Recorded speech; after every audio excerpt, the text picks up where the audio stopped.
right across from Butler. So if I can have our rep from Care to You step up. Hello, everybody. Thank you. There you go. Good morning, everybody. Good morning. My name is Jennifer Wood-Kelly. I'm with Care to You. Care to You is about 3 years old in this area, but 10 years in Michigan. Can you hear me? Hello? Yes. There we go. My name is Jennifer Wood-Kelly. I'm with Care to You. We are a little bit newer. We're about 3 years old in the state of Illinois, 10 years in Michigan, and our motto is bringing the care to you. So wherever you live, wherever you reside, if it's a community, assisted living, a skilled nursing, wherever you're at the moment, even if you're transitioning back home, we can provide care to you. What do we do? So, we do palliative and hospice.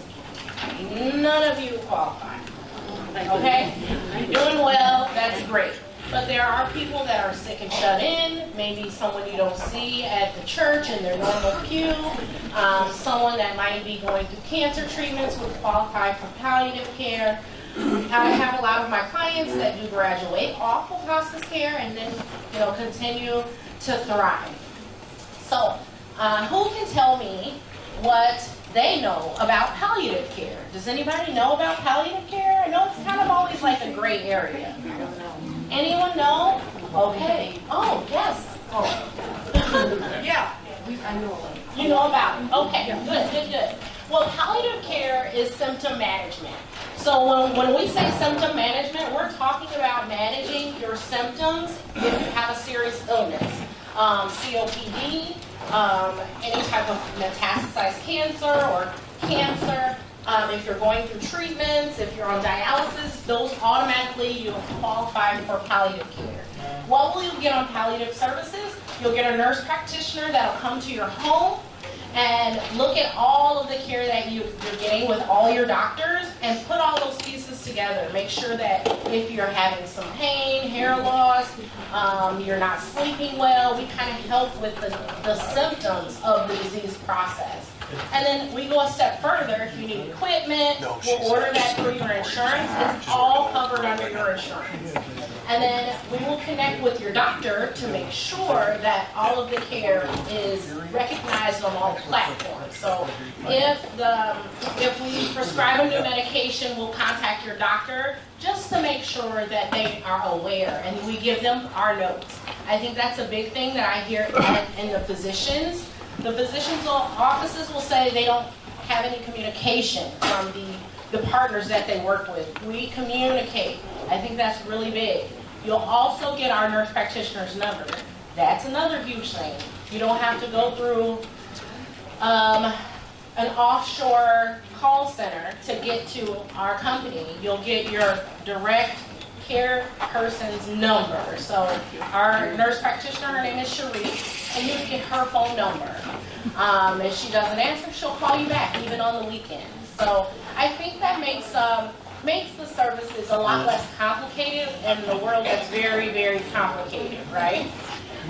So our hospice services are very fluid, and I say that because a lot of our clients do not have to be sick and shut in to get hospice services. They just have to have that diagnosis. So if they're not wanting to go back to the hospital every month, then they qualify for our services. And they're not black and white, it's very fluid. At any time, if our clients decide they don't want services, they can discharge off the services. So it's not an end-all be-all. There are people that graduate off of our services, and there are people that decide that it's not what they want at that time, and that's okay. So that's us in a nutshell. Our services, especially hospice, come with a nurse practitioner, a physician, a social worker, a chaplain, and you get your CNA. Your CNA and your nurse come about 2 to 3 times a piece a week. Your chaplain is always available, and so is your social worker. This is a whole team that comes to you, to your loved one, whoever needs the services. A lot of people do not know there's a whole team that comes with hospice care, but there is. I've had people utilize our services to stay in an assisted living because they don't want to move out and go to skilled nursing. That's been very helpful because a lot of assisted livings, you have to be at a certain level of care before you can get equipment. They don't allow it at a lot of assisted living. So we can really work around not just being end of life to really provide care for you. Any questions? Questions, comments, concerns, testimonies? Oh, yes. So if you sign up for, so let's say your loved one needs hospice after a hospitalization, not sure how they're going to do you have to sign up for a lengthy period of time, or can you do hospice for a short time while, you know, things are settling down? That's a great question. Thank you, Chris. Yes, so we do benefit periods. So hospice does a benefit period, and it's regulated by Medicare. Because Medicare pays for all of our services, you pay nothing. Our benefit periods are 90 days, another 90 days, and then a 60-day period for the lifetime of your services with us. So in 90 days, if you decide, if in 90 days you've gotten better, and you no longer qualify, then you're discharged off of our services automatically.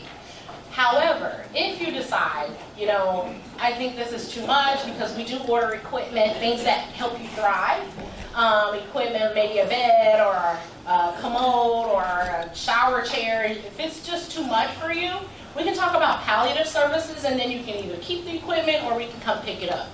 So it really is up to you, like what you want. Our model is really about caring for you, and that means you have a say in what we do. We really want to center our care around what you need and what your thoughts are, and work along with you. I always tell everyone we give you the pen and paper, and you write the story. This is what you want to do, or what you want for your family. Are there any other questions, concerns, testimonies about you using hospice care for a loved one in the past? Okay. Well, thank you so much. I hope you enjoy your breakfast. And feel free to stop by the table. We have candy. I got a couple pens left. I was running low. And we have some pamphlets about our services. Thank you. All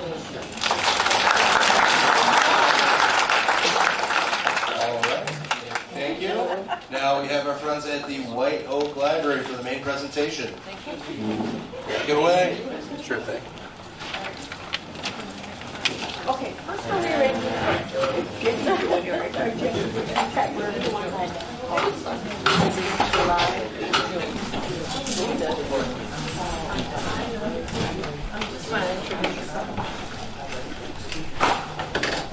Good morning, everybody. So I'm Jenny, and I've been working at the library for the last 26 years, and the last 16 with Tina Williams here. She's our Outreach Services Manager, and she's going to be speaking with you this morning about all the good things at the library. So many things. Hello, my name is Tina Williams, and I am the Outreach Manager, as Jenny said. So Jenny and I have been together 16 years, like she said, and she's going to be retiring. So if you know Jenny, you know how big of a loss this is for us. June 30th is her last day, but if you know Jenny and you want to come share some last memories, we're having cake with Jenny on Friday, June 26th at our Romeoville branch from 2 to 4. And if your memory is like mine, you're going to want to pick up a flyer on your way out to remind you to come and share that with Jenny. Okay, thank you so much. Thank you, Jenny. We're about to embark on a lot of changes at the library. How many of you feel like you embrace change? Not many people, right? So the first thing that my doctor always tells me is, hey, Tina, how about you breathe? Okay, so if you don't know, if you've ever been for pulmonary therapy, they tell you to do either your box breathing or your pursed lip breathing. Anybody know what I'm talking about? Okay, a handful of you. You breathe in through your nose, hold it for a couple of seconds, purse your lips, breathe out through your lips as slowly as you can. So it's called 6-4-6, right? I do that every morning. Anytime you're embarking on some change or some stress, do this. It will help. It helps your entire nervous system, okay? But we really are embracing some change. There's a lot going on. And it really reflects life in general. So I always tell people there's a couple things that we should all do. We should hydrate, pay attention to what goes in your mouth, right? Any kind of food, pay attention. Make sure you're always moving. If you don't use something, you will lose it, right? Have you heard this phrase before?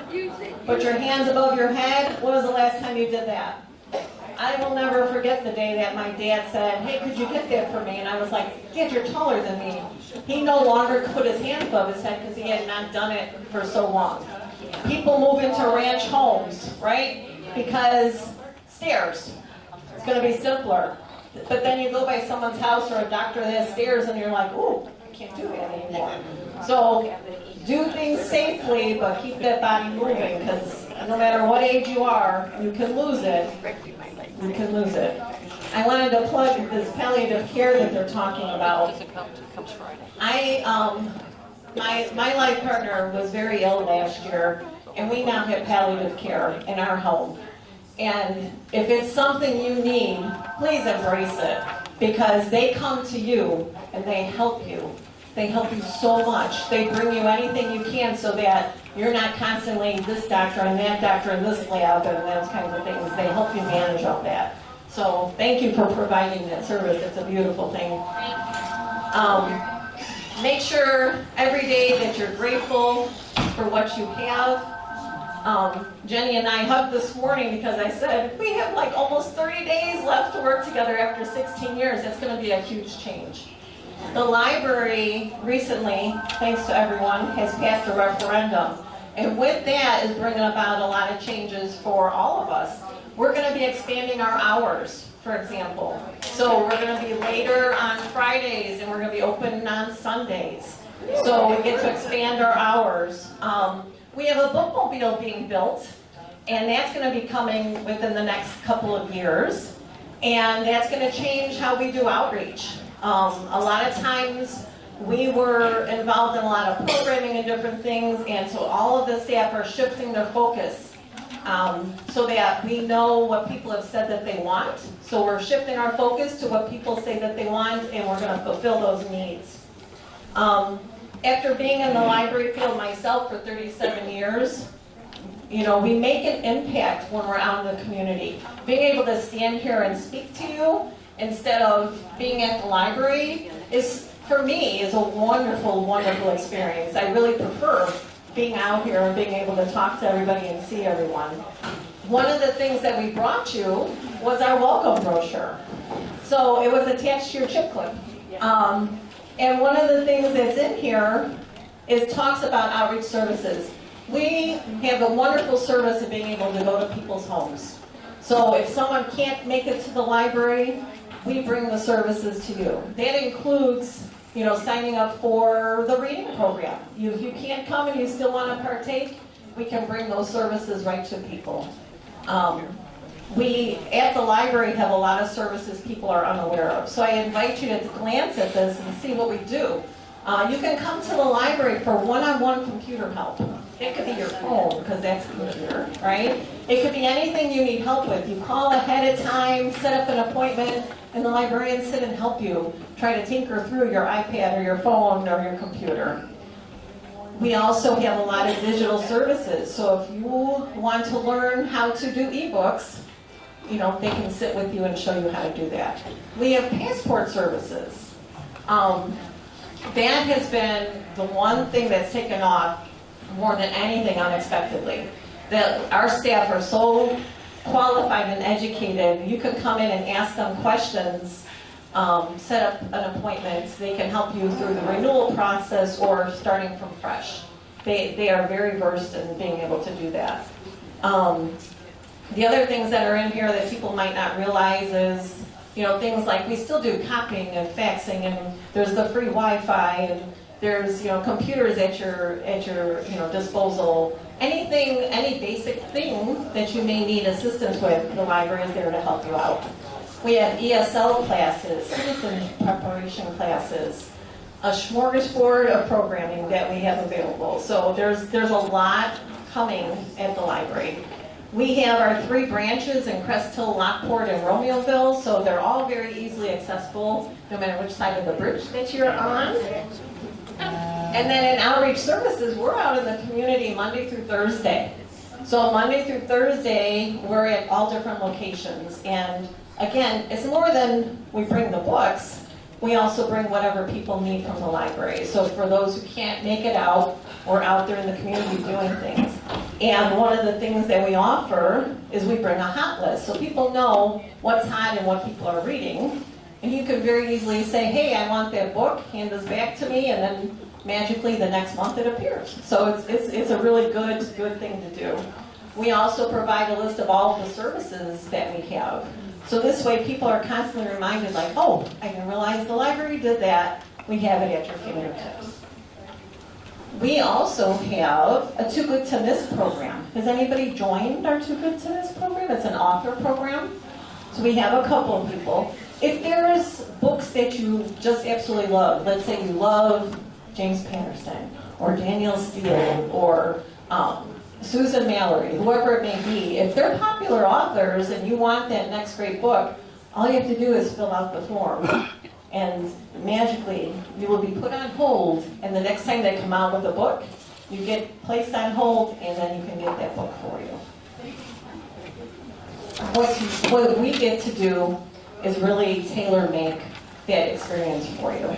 In outreach services, if you say, that all sounds great, but I don't know how to do that, we're there to help you with that.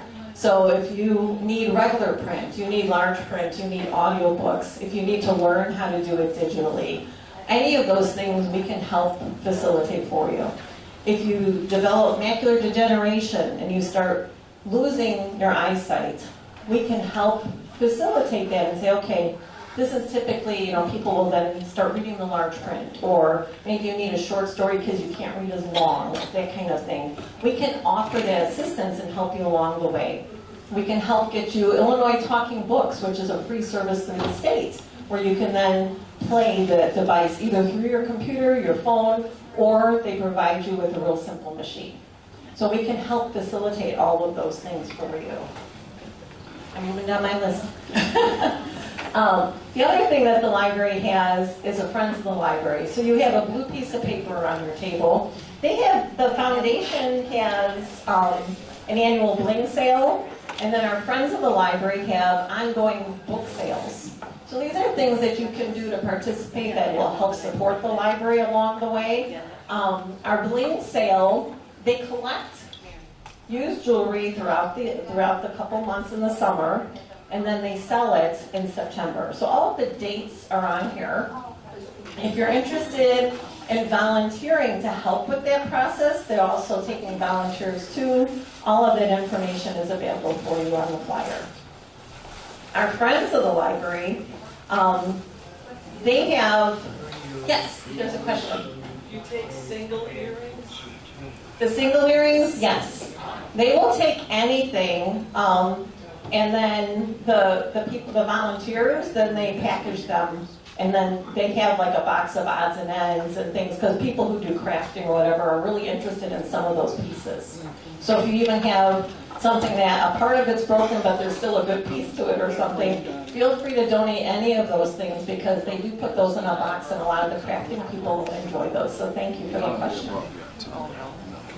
I don't have any. I mean, I have bags. So in our Friends of the Library have an annual drawing for their membership. For an individual for the year, it's $15. But with that $15, they help support a lot of the library programs that are going on.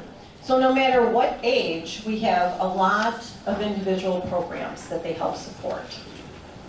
A lot of people ask us about one of our services about the museum pass. How many of you are aware that there's passes you can get through the library for museums? So there's two different programs. There's one program where you go to the library, it's a first come, first serve, you show your library card, they print out a pass. The pass may be for admission, for parking, a discounted price, whatever it may be. The other program is through the state, and it's also a museum one, but you go on the computer yourself, put in your library card, your PIN, and again, it might be a discounted price, it might be free parking, it might be admission, it depends on the museum. But throughout all of the state, there's all different museums that participate in these programs. So always look to see, if you know you're going somewhere, hey, is it part of that program, maybe you can get a special or a deal. It's a wonderful program. All right, and last but not least, we have our programs. So we do have, a lot of times people think of programs, they think of story time, right? The traditional program at a library has always been story time, and that's for kids, and then they have family events. Our library is so blessed that we have a plethora of adult programs. Many of you come to our libraries for the programs. Every month, the staff get together and either themselves put things on, or they hire performers to come and put things on, historians, local organizations, and we have this fold-out calendar. The calendar shows you what's going on at all three of our branches for the adults. One of the programs that Jenny and I led was the Dating Over 50 program. We did that for 8 years, and we're no longer doing that at our library, but we got to touch and talk to over 500 people about what it's like for dating when you're older. And that was a wonderful, wonderful experience that we got to do. And it's nice because as things evolve and we hear what people need, we're able to do and provide services like that. One of the programs coming up at our Crest Hill branch is about Bob Fosse. So we have a historian coming to talk about the musical showcase. Bob Fosse is originally from Chicago, which I was not aware that he was. But he's a wonderful choreographer. A lot of music that you'll know from the 50s all the way through the 80s were all choreographed by him. So there's a program about that coming up. We have the 1619 journey. They had come through last year, and it was such a big hit. We had so many standing room only people that they're coming back. This year they're coming back to our Crest Hill branch, and it is a journey, it's theater, so it's song, music, stories. There's a group of people that will be performing. They are just amazing, and they take you through a 400-year history. So it's a brilliant, brilliant show. At our Romanville branch, they're going to be doing a whole show about Mary Shelley. So she's going to be, again, there's a performance about her. Then, if you like our crafts, there is a create and sip about fossil jewelry. So if you like those, when I looked on Friday, there was still room. Which, if you know, for our sip and create, there very rarely is room. So if you're interested, we can sign you up today and get you in for that. It's at our Romanville branch on June 8th. We also have at our Lockport branch, it's the pre-Civil War quilts. It's a historian that brings you through how the quilts brought about history and showed you things about the Underground Railroad. And then lastly, I pulled, this is my favorite one, Obo William King. He is a storyteller that travels the world. And we are very fortunate. He's come into Romeoville. He's been with us before. He's coming back. He is such a vibrant storyteller. If you like those live shows where people tell the stories and they reenact, and he's got drums, and he's amazing. So if you are interested in that, it's on June 18th at our Romeoville branch. So we have him coming. So like I said, just a plethora, all different kinds of programs and things that we offer. But the most important thing is that hopefully you understand and take away, just go to the library, call the library, tell them what you need, and they will do their best to try to help you provide whatever it is that you need. So, is there any questions? Yes? All those programs that you were talking about, they'll be in the calendar, right? Yes. Every one of those is in the calendar. Yes. Do you occasionally put out feelers for game nights like bridge or mahjong and things like that? So when you say put out feelers, what do you? I mean, try to start some clubs or game nights. So we do have ongoing Mahjong groups. We have pinnacle groups. They do have game night. They do have puzzle contests and things. So they do have ongoing gaming things that are available. If you have email, we do a lot of our email blasts for programming, so you really get to see like everything going on if you don't have the paper or if you don't go online. If you're just an email person, they do email blasts to let you know some of those things going on. Yes? If you got a group together to play, say, bridge, would you use a library room for that? You would want to contact the branch manager, and they should be able to arrange something. Okay, thank you. Yes, thank you. I got a question to the lawyer. We can back to single room. Yes. What I have been doing for 20 years, I saved them, I wear them, and all my books in 20 years. Because that means I have to Oh, so Sharon was saying, if you do have single earrings, she invites you to wear them, even though if they're different ones, because no one ever notices. Once in 20 years, she said, someone noticed. That's great. Does anyone else have any questions? Yes. If you have an email that needs to be printed, you can't do it at home. Can you bring it to the library and have it done, and what would the charge be?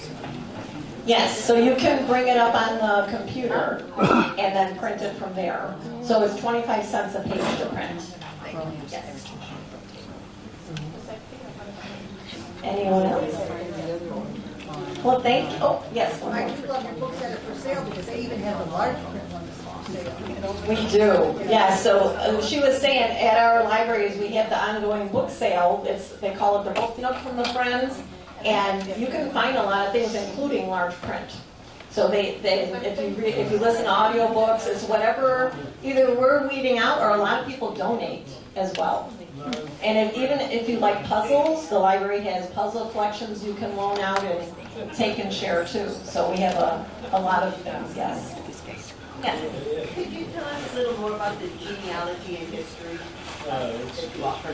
So for genealogy and history, each one of our branches does have local historical information. We also have, if you come to the library, you can use Ancestry.com for free with your library card. Unfortunately, you have to go to the library to utilize that, but especially if you're just getting started, it is a great jump-off point. You might need to do more, but it's a great jump-off point if you're just starting your genealogy. Don't you have books that you can check the genealogy of your house? Oh. The background of Your address of your house? You can do that through LAPS. You can do that through LAPS, and it's the Lockport Area Genealogical and Historical Society. Wow. Did I say that right? LAPS. Yeah. I haven't seen it. So I was going to say, we do have historical things through local groups. Laughs in Lockport, Romanville has a historical society. I'm not sure in Crest Hill. I'm not sure if anybody knows if Crest Hill has something. But we do have connections to different organizations who has different resources too. We try to keep the local history things as much as we can. There aren't the old-fashioned directories that there used to be. You used to be able to walk into a library and there was just stacks and stacks of reference books, and a lot of them were genealogy. Libraries don't have all of those anymore, but a lot of times through Ancestry.com, you can look up different resources, especially if it's like related to war or different things too. There's other databases within there where you can find things. But for very specific local things, we're very blessed to have these different local organizations that help us out. Decades ago, I remember you had a small room where you could go into, and it would have like yearbooks from the start of PHS and church books and different maps. Does this still have that? We have some of it. We don't have the extent that we used to. A lot of those things were donated with LAPS. So they do have a lot of those resources with them now. Yes. I was in a library that had a special bookcase dedicated to local authors who just published their own or wrote their own, and they could put it there. Do you? We do not. We do try to encourage people to let us know when they've written something, and the library typically will buy it and add it to our collection, but it's not in a special location. Your friend here said that if we have books to donate, I live in Caroline Lake, you come there once a month, just to let you know, and they'll pick them up at your house. Yes. So we've been looking for, the friends are looking for donations. So if you can't get them to the library, we, as we're doing our rounds throughout the month, we can stop by and arrange to pick them up. That's something else that we do for outreach. Thank you. Anybody else? What wonderful questions. Thank you. Yes. I don't want to be a trader, but Homer is close. And there are different programs you can sign up for. You're put on a low list because it goes to their residents. But I've gone to a couple movies there. Yes. Yes, the other local libraries is what she's saying, including Homer, but it's any of your local libraries. You can go and see what programs and things they have. And a lot of them have residency restrictions, so you might be kind of waitlisted. We don't have that, and we've not had a problem in getting people in. Typically, the only ones we're doing that with are the craft programs because they're so popular. But for the most part, it's kind of open for people so that we're able to serve whoever comes in. And respectfully, that we ask other libraries to do that too. So if you say, oh, look, there's this great thing going on over there, feel free. We all try to work together, so we invite you to do that too. And even for books, if there's something you don't see, we're part of a worldwide catalog. We can try to get you anything that you need. It's a wonderful service. Yes. Yes. For the donated books, do you just accept hardcover, or do you accept the like paperback? We do accept paperback too. Yes.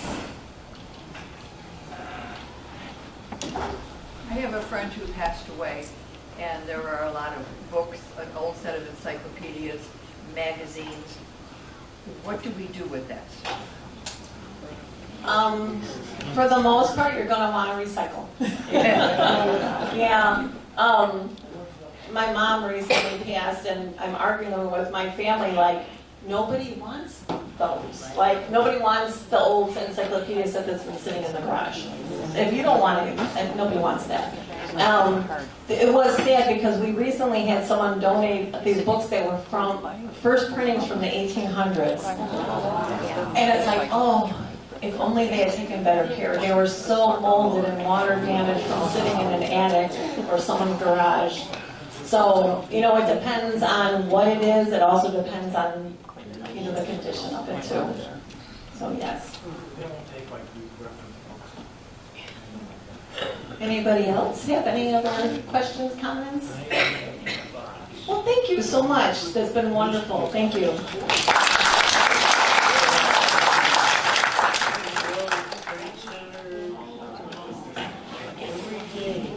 Hi, everybody. I'm going to be super quick. I'm Miss Chrisanne with Homewatch Caregivers. I recognize a lot of you because I've been coming here for over 3 years. We are a non-medical caregiving company. How perfect that the library was here today because I have bookmarks for everybody. So please stop by the table next to Jennifer. When you're talking with Jennifer, come pick up a bookmark and some Tootsie Rolls. And if you have any caregiving needs or you know anybody who needs caregiving, please pick up one of our flyers and give us a call. We can answer all of your questions. And also, if you know a veteran who needs caregiving, we are a VA provider. And if you have long-term care insurance, a lot of times long-term care insurance will cover caregiving.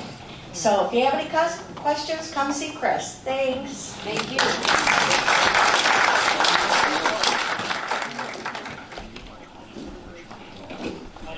All right. Round of applause for everybody today. that wraps up everything for today's Triad meeting. Don't forget to RSVP for the next one, and I hope to see everybody on June 3rd at the Senior Expo. Thank you.